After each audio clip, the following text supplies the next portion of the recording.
Well, it is. In fact, here's how the whole these 6 questions to move from a creator to Jesus. Here's how they generated. I was with this guy on a retreat, and he was a physics student. He was a great student, and he came on the retreat with me, and I said, "Oh, okay, Steve, why are you here on this retreat?" He goes, "Oh, I really believe in God," he said, and he kind of had a physics background, and he said,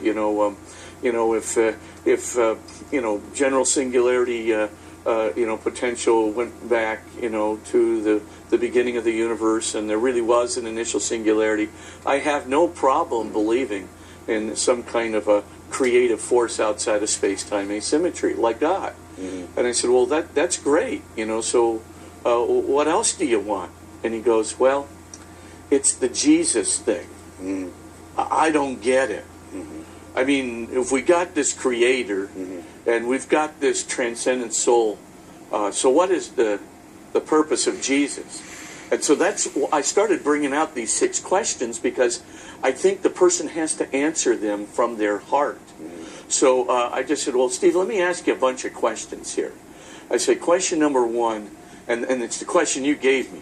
Question number 1, Steve, what's your highest power? What is it within you that is the most positive power? Whenever you use this power, something positive comes out of it for others, for yourself, that it always orients itself toward the good, and at the end of the day, it really contains the meaning of your life, my life, all of our lives, and so forth. So Steve's thinking about it, and he goes, well, I know it can't be my intellect, because I could do real evil things with my intellect. I said, good point. He goes, I know it's not my, my creativity. I could do evil with that too. So just keep going. So he's eliminating a bunch of stuff, and he finally goes, is it love?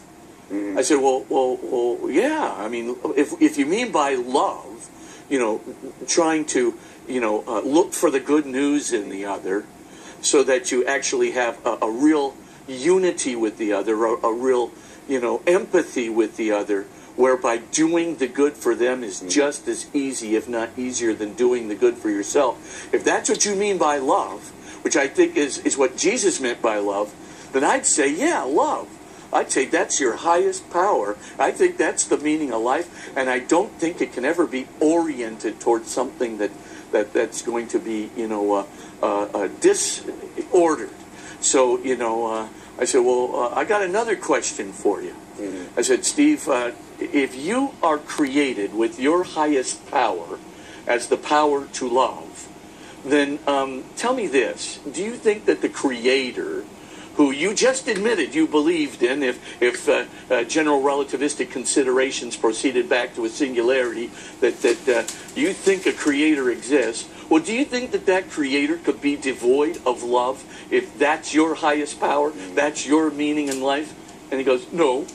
I said, that's a good thing. That's a good answer, because I think you're right. I don't think you could be devoid of it either. How could this be your highest meaning? This is what you're born into the world for, and the Creator not have it. He'd have to implant it in you in some way. So I said, let me go to a third question, more challenging. I said, well, do you think that if this Creator, who at least has some love within him, do you think that he, I prefaced it with this question. I said, do you think that you have within yourself a desire for love that's unconditional?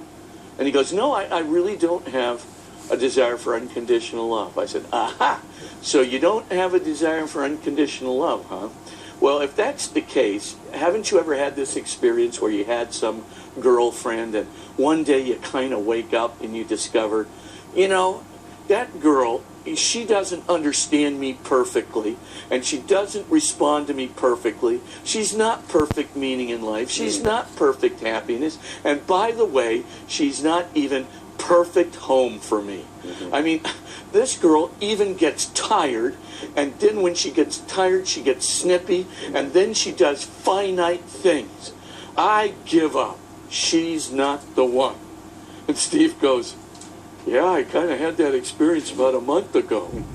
And I said, well, what'd you do? Did you drop her? And he goes, yep. And I said, okay, Steve, what were you looking for? What were you trying to extract out of that poor girl? And he goes, unconditional love? I said, I think so.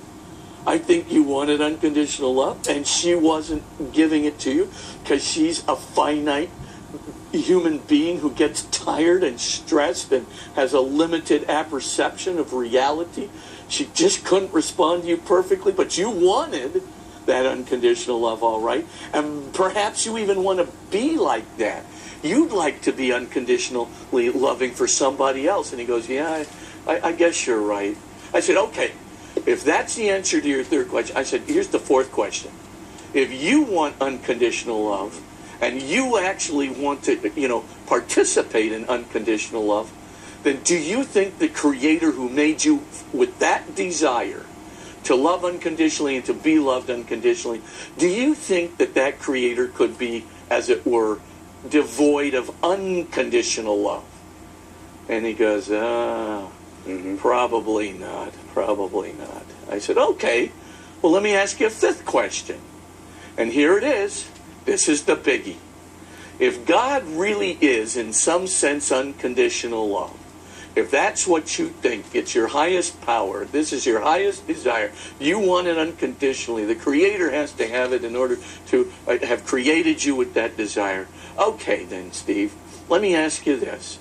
Do you think that that unconditionally loving God would want to come down and be with you in your incarnate, embodied condition, face to face, peer to peer, not just to be with you in this perfect act of empathy, but to actually do for you what you cannot do for yourself, to save you with an unconditional act of love, to give you of His divine Spirit itself, to show you the way, and to give you His words, to elevate you to the way of life. And he goes, I get it. I get the Jesus thing. And he said, I get it now. This is why he became incarnate. I said, this is the reason. I said, I got a sixth question for you. It's the last one. Is Jesus the one? Well, that takes a long time to discuss, but we talked about just about everything we've mentioned on this show at one point or another. We talked about, Jesus' resurrection. We talked about how His passion is a revelation of His unconditional love, not just in words, but in action. No greater love that a man can have than to give his life for his friends. We talked about His unconditionally loving Father and the prodigal son parable. And we talked about how that unconditionally loving Father is the Father of Jesus Christ Himself, His definitive revelation of who God is. We talked about love being the highest commandment. We talked about how Jesus loved sinners, loved the sick, loved the marginalized, and talked about His definition of heaven as love. We talked about all these things, and finally He goes, I think He's the one.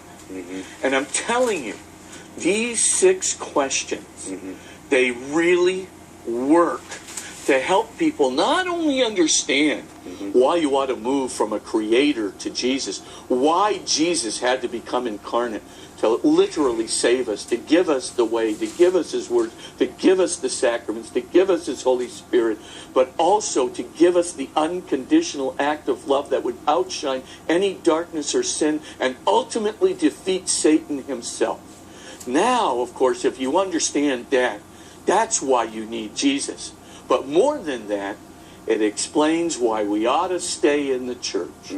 Because the church, even, despite the fact that there are human beings who make aberrant free choices within the church gives us this conduit to love, the true teaching of Christ. The sacraments themselves, particularly the Holy Eucharist and the Sacrament of Reconciliation. And of course, the baptism, whereby the Holy Spirit becomes part of us.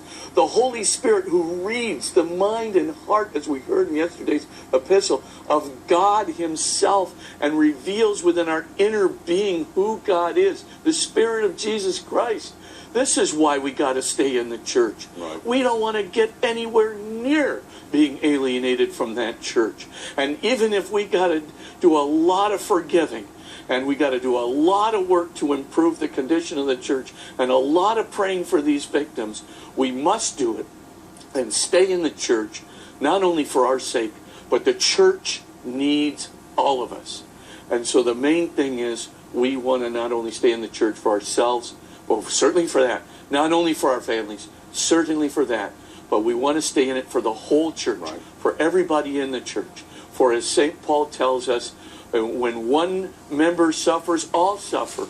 And when one member leaves, all suffer. Right. When one member is honored, all are honored. We celebrate today St. Teresa of Calcutta. Wow, the honor that's already overcoming, right, the sin that is in the world, in the church itself, is still, present, and we have to remain faithful to it. But that says why. Right.